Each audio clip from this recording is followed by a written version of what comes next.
I had to double back in here, right? Because for years, and I have to admit, I was just as guilty as the next person that thought that Errol Spence would have been the next big thing in boxing.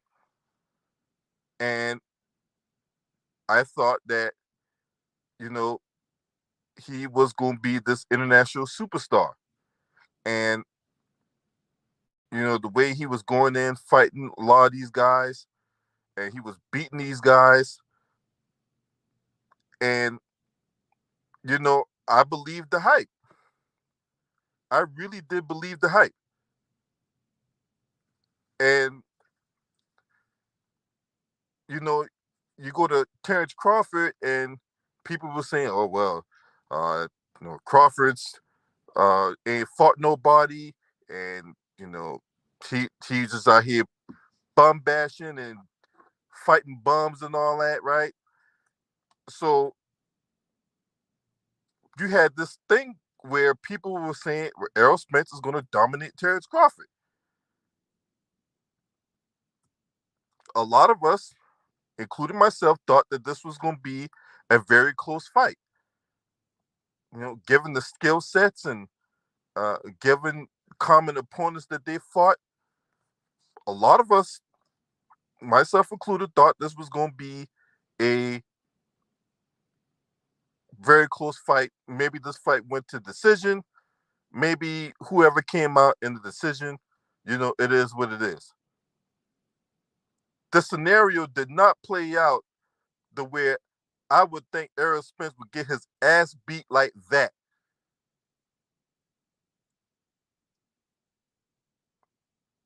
Even though when I was on live stream with my man J Dog, go sub the J Dog Sports.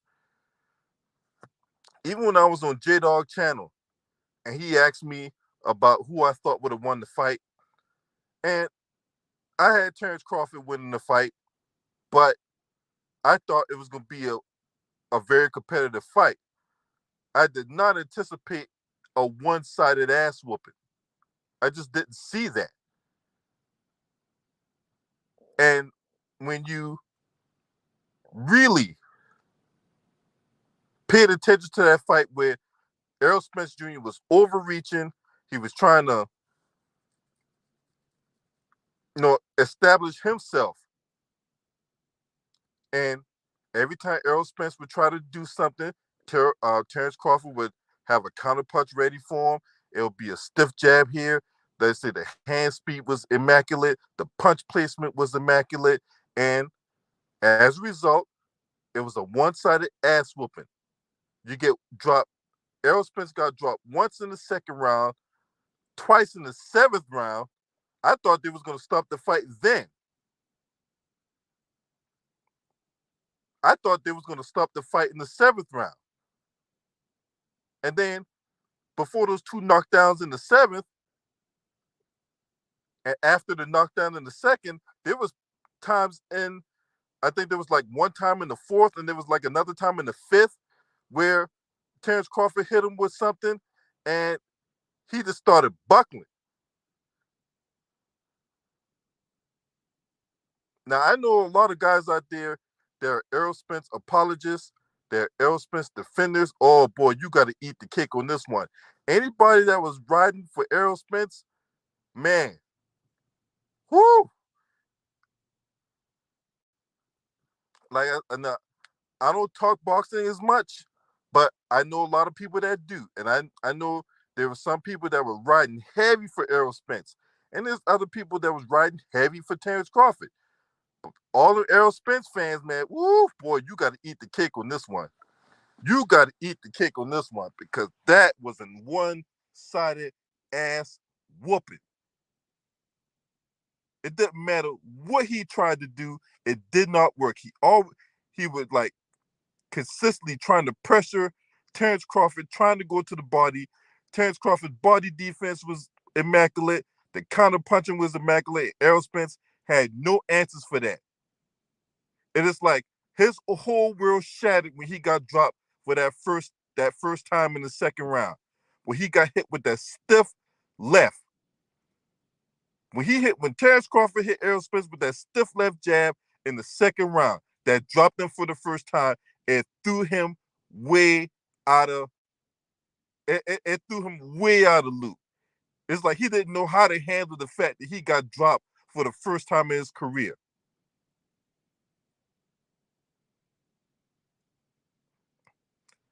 Wow. Mm-mm-mm. The fans was talking. I've seen all kinds of YouTube channels.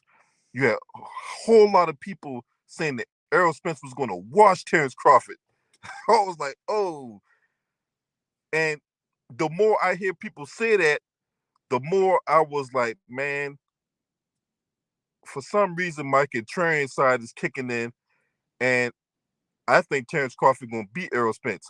I even told my homie Tom Bendis that I think that Terrence Crawford could win this fight because there was a lot of talk, there was a lot of hype going around Errol Spence. You had Errol Spence basically getting mad at folks because folks was out there picking Terrence Crawford to win, and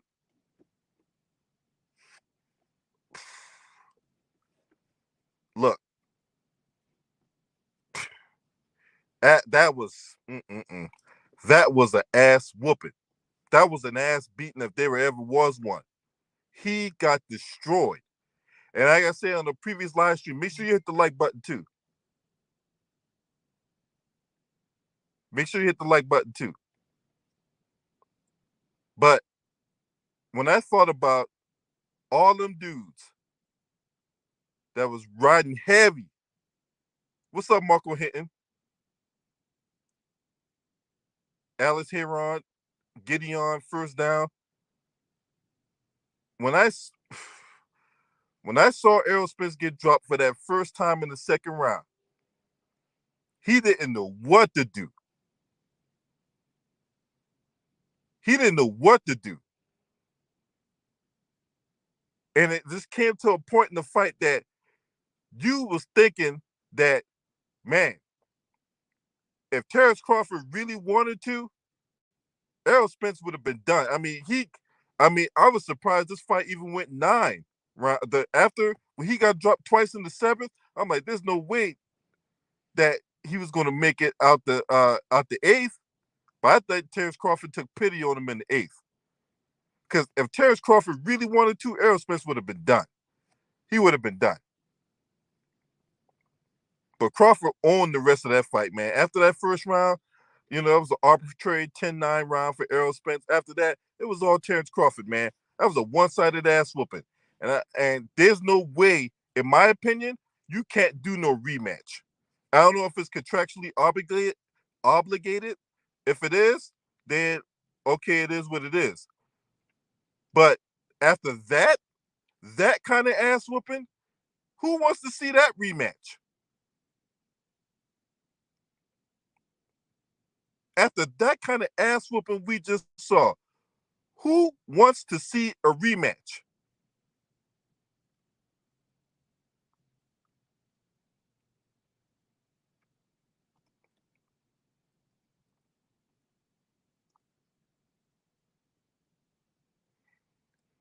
Now, I'm not trying to be the prisoner of the moment, and I'm not trying to, be this person that, is recency bias or whatever like that, right?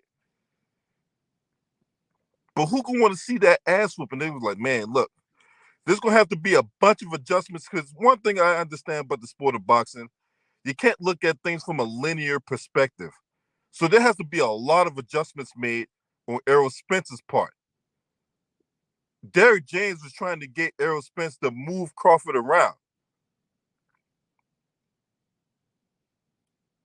He was trying to get Terrence Crawford off his spots. The problem was every time Errol Spence was trying to rush in and he was trying to throw those body blows, he left himself open.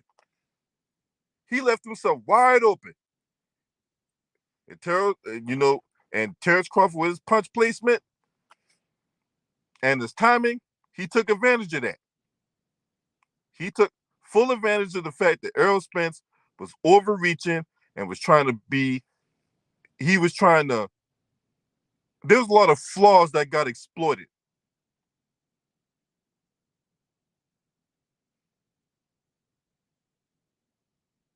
There was a lot of things that got exploited on Errol Spence's part. When they go look at the replay, when they go watch that tape, you got to like. It's real clear. If you fight Terrence Crawford, you got to be fundamentally sound. You have to. Any kind of bad habits that you might have that you might have gotten away with, because truth be told, if you really think about it, Errol Spence got away with a lot of bad habits, and the bad habits cost him the night. It cost him the night. A man with that kind of hand speed, that kind of punch placement, you cannot have any kind of flaws, and you cannot go in there reckless. And that's what Errol Spence did tonight. When he was trying to throw a punch. He especially in the body, he would duck it. He would duck his head, and when he threw that punch, his head was wide open. I mean, it's like target practice almost.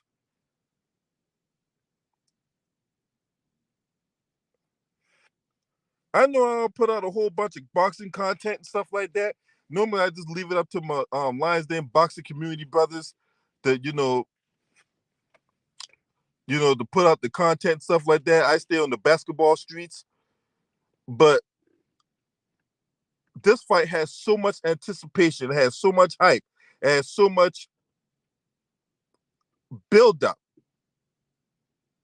So salute to Showtime for putting on a nice card. That was a nice card Showtime put on tonight. Steven Espinoza, he always does it well, right? The anticipation for all the documentaries, breaking down Errol Spence, breaking down Terrence Crawford, the lead up to this point, and you get to the fight, and it was a one-sided ass whoop. And Terrence Crawford won undisputed at 147 in convincing fashion. He did. When you almost land 60% of your power shots, and that's what he did.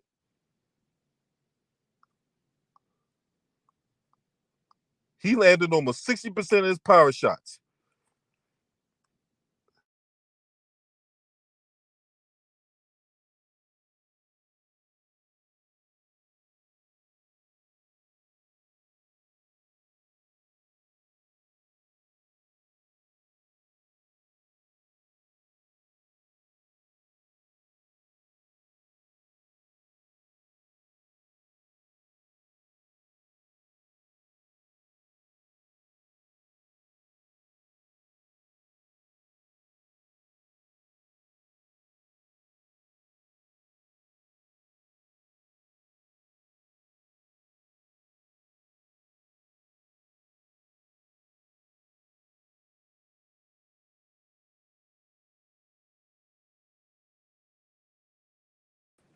You're able to land counter punches of your own.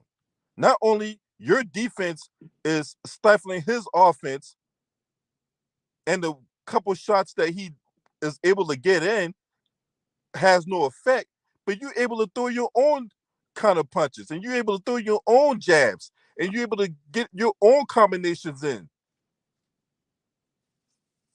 And that's what happened with Terrence Crawford when he was out there, putting them blows on Errol Spence.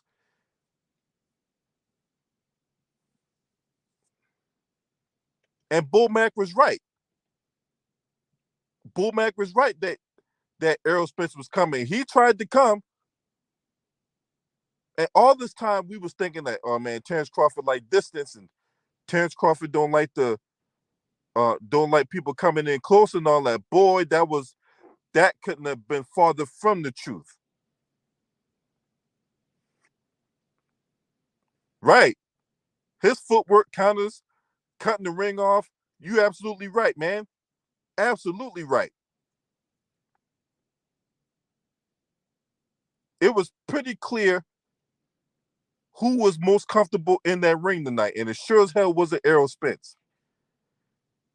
After that knockdown in the second round, I saw a man that was desperate. I saw a man who was grasping for straws, trying to hope something landed.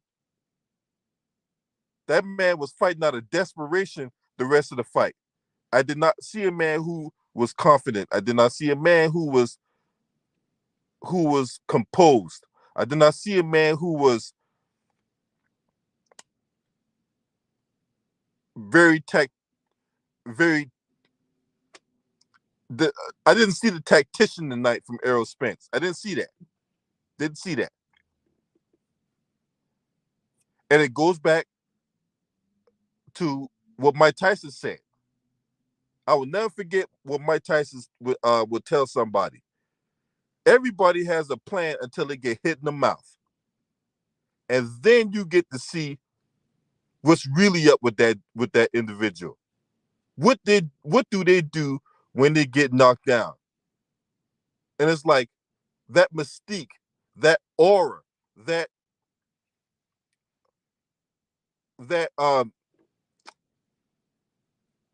what's the word I'm looking for? I can't get the word out of my mouth right now, but the mystique that this person had is gone now. It's gone now. A lot of us thought that Errol Spence could not be knocked down, and Terrence Crawford went right in that ring and said, watch this. Not only I'll knock him down once, I'll knock him down 3 times. And if I really wanted to, I'll end it right here.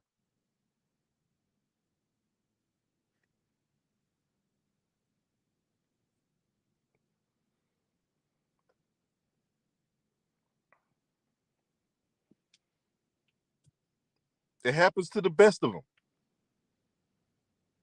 You know, and this is why we want to see these type of fights, to see who is the best of the best. This is why we need to see these type of fights. Now, is it all over for Errol Spence Jr.?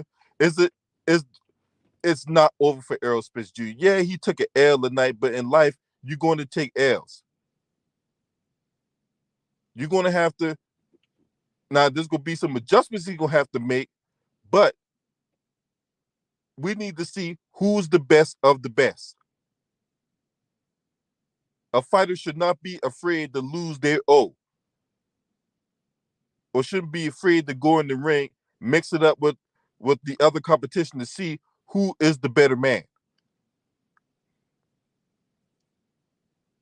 So it's not over for Errol Spence Jr.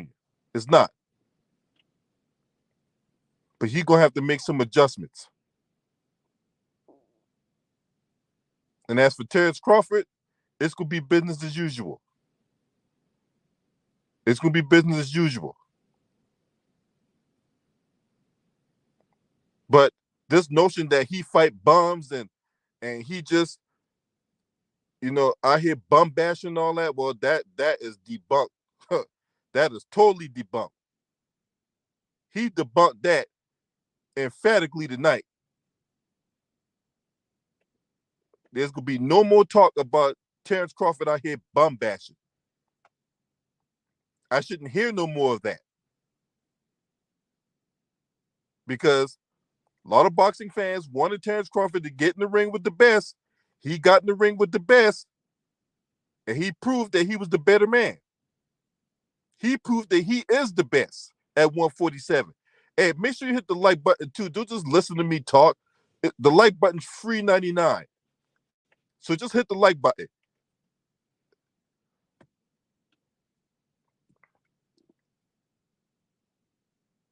So I think there's a rematch clause in the mix. So if this rematch does go down, if and when this rematch does go down, Errol Spence going to have to make some serious adjustments, like not overreach. You're going to have to find a way to Get your punches in, but don't leave yourself open. Don't try to don't try to force the action, because Terrence Crawford's proven that he is a amazing counter puncher. He's an amazing counter puncher. And you're going to have to move your head, and you're going to have to move your body, because Terrence Crawford was well within his comfort zone tonight. He was well within his comfort zone tonight. Too comfortable, if you ask me.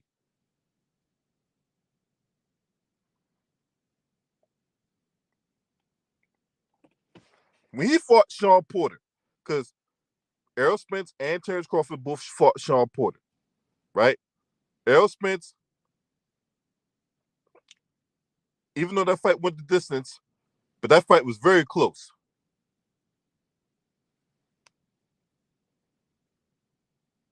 That fight was very close. And it had not been Errol Spence dropping Sean Porter in that 10th, one can make an argument that Sean Porter would have beaten Errol Spence. Sean Porter fought Terrence Crawford. Terrence Crawford got him up out of there. And we all know how Sean Porter liked to get dirty. We all know how Sean Porter liked to get dirty. And he'll mix it up. And he will come. And he will put pressure on you. And Terrence Crawford stopped Sean Porter.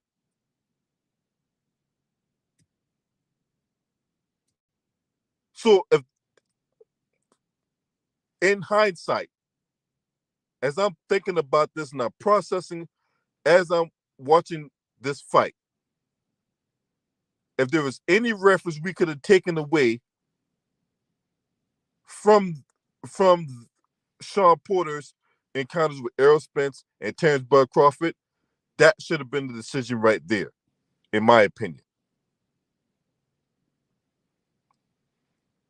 What's up, Title Brown? Salute to you. Hey, don't worry about it. That's my that's my little night bot. Don't worry about that. You good, Title Brown. You good. But yeah, man, congratulations to Terrence Bud Crawford, man. That man put on a spectacular performance tonight. This had to be one of the most one-sided championship fights I've seen in my lifetime. And I watched a lot of boxing, even though I don't talk about it as much, even though I don't put out a whole lot of boxing content. But of all the fights I've seen in my lifetime, this had to be one of the most lopsided championship fights I've ever seen in my lifetime.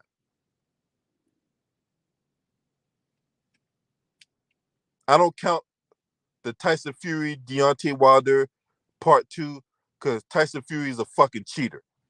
That bastard cheated. So I'm not even going to count that one. But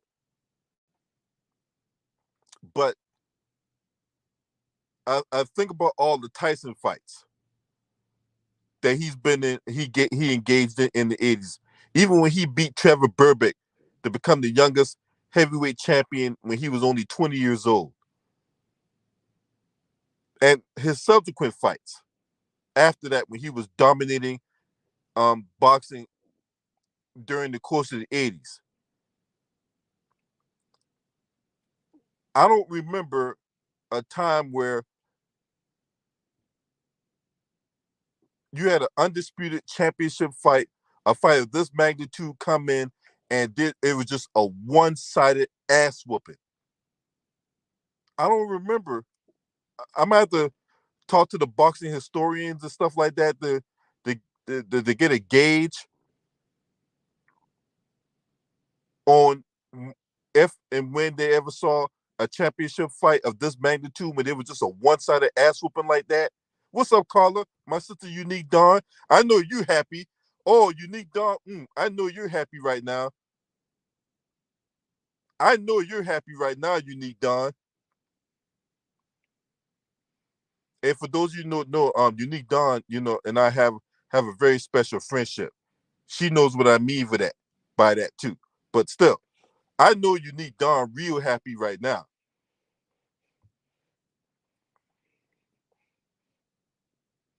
So I wouldn't be surprised if they have a little parade for Terrence Bud Crawford when he returns home. For you guys that's in the chat room, can you picture a time or a scenario where you have a championship fight of this magnitude to where you see a one-sided ass whooping like this?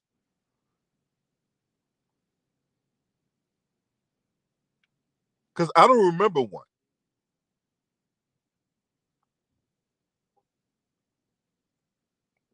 Maybe somebody might remember a situation like that, but I don't recall.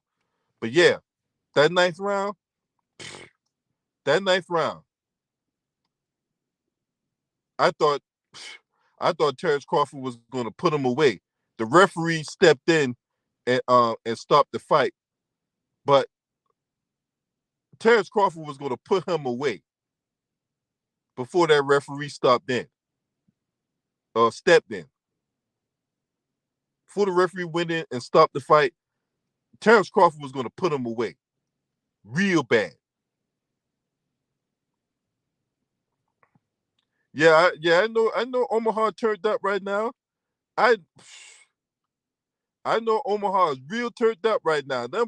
I bet they're going bananas in them goddamn bars and shit.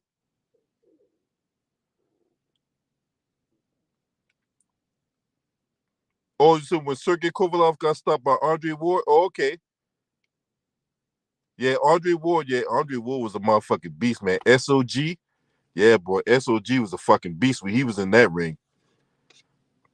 Now, I ain't no fan of his commentary,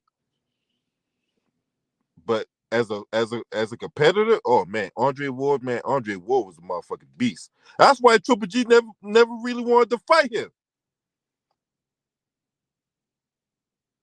You got Triple G out here, this fake ass hype job. Triple G, he out here fighting Uber drivers and DoorDash employees and fucking Instacart workers and goddamn UPS delivery men and KFC cooks. He don't want to get in the ring with the best. And I'm supposed to give that motherfucker respect, man. Fuck Triple G. He will never. Only person he wanted to run behind was Canelo. And you got HBO and that dimwit Larry Merchant and Jim. Oh, what the fuck was this? Who was that commentator on HBO? Jim Lampley, that's his name. Jim Lampley, all them clowns at HBO was propping this guy out to be the next big thing, and he was not more of a goddamn hype job. Fuck Triple G.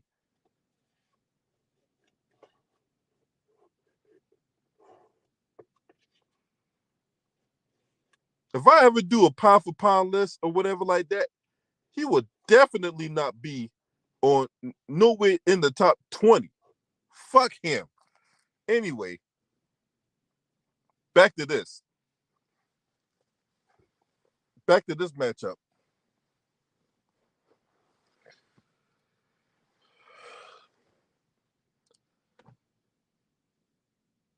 Errol Spence is entertaining. He said after before the fight began, he said he was moving up in weight class. I don't know if he wants to, I don't know if he's going to do that now. I don't know. I don't know if Errol Spence want to do that now. Cuz the competition only gets stiffer when you go up. Competition only gets stiffer when you go up. So we'll see. You know, fighters tend to have, they'll sit up there and talk about they're retired and then they're unretired and all that shit.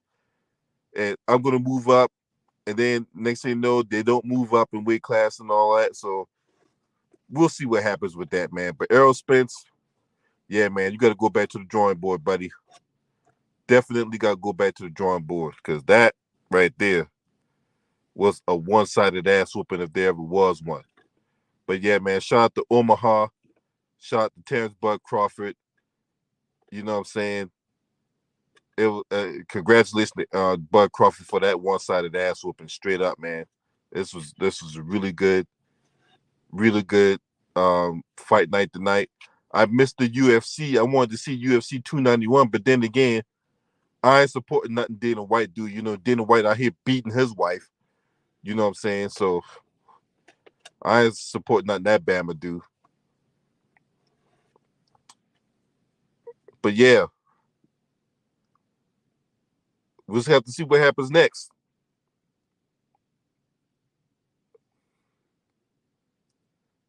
You say Spence was too drained. Yeah, Errol Spence was too drained because he was taking too much punches. Yeah, he was drained. He was drained because he was taking that. He was getting that ass beat. That's why he got drained. I mean, when you taking them kind of punches he was taking, yeah, you gonna get drained. And then when you trying to get back in the fight, so not only you getting drained, getting your ass beat, but when you're throwing punches and all that, trying to get back in the fight, you get drained there too. So I don't want to hear no excuse from nobody. Not Errol Spence, not no fanboy, nothing. The man got his ass beat. Period. Nothing wrong with that. There's nothing wrong with you getting your ass beat. The bravest men have taken ass whoopings at one point or another in their life. It's part of life. You win some, you lose some. But I don't hear nobody making no excuses about, oh man, I was tired before I went in, and I ain't had the right ring gear, and I don't hear none of that shit. The man got his ass beat. So if he stand on that look, I ain't got no excuses, man. I went in with a game plan. The game plan didn't work out. Okay, I can live with that. I can ride with that. But anything outside of that, you're making an excuse. So I don't hear nobody, and I do mean nobody, no butt boy, fanboy, fangirl, drag fan, whatever. I don't give a fuck. I don't hear no excuse. That man got his ass whooped. Period.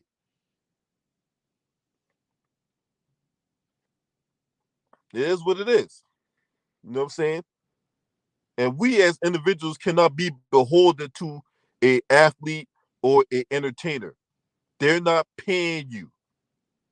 They don't know you. You don't know them. And the sooner we understand that, then we can have better dialogue when it comes to breaking down the sport. Because at the end of the day, it's a sport. They get paid a lot of money to perfect their craft in their sport. We're fans. And we just have to leave it at that. We leave our feelings, our bias, all that stuff at the door and call it for what it is. If tonight it was a one-sided ass whooping, period. Now, if you're not subscribing to this channel, I was waiting for my homie Tom Business to show up, but I think he might be a little busy or whatever like that. So might have to catch him on another stream and shit. You know what I'm saying? Shouts out to the homie Tom Business. Go subscribe to his channel. You know what I'm saying? Good brother of mine. I love talking boxing with him. You know what I'm saying? Basically, that's where I get like a lot of my boxing knowledge from. But yeah, man, make sure you hit that like button. Make sure you subscribe to the channel. We're trying to get to 2,000 subs over here. And yeah, man, I'm gonna catch y'all tomorrow. And caller, hey, check your email. I sent you an email a couple days ago. So be on the lookout for that email, caller, if you're still in the building. And yeah, man, you guys have a good night. Shouts out to the Lions Den boxing community in this case. I'm more with the Lions Den basketball community, but in this case, it's the Lions Den boxing community. This your man. Scream at me. Hey!